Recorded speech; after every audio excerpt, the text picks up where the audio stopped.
We have all been to lectures or conferences where the presenter has had large amounts of text on PowerPoint slides.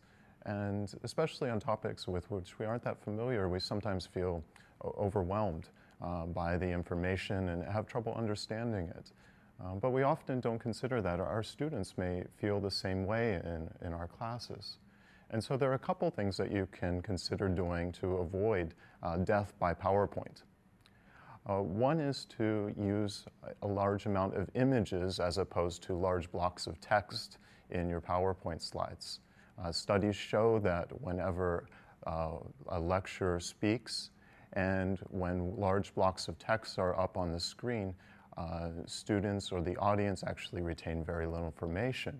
But the amount that's retained goes up a great deal whenever there's an image that accompanies that conveys what the speaker is saying. Another thing that you can do is to replace those large blocks of text with questions. That will challenge the students to become more engaged and active in the learning process and will help them to be able to retain that information better. So consider doing these two things. Use more images and use more questions as opposed to large blocks of text in your PowerPoint slides.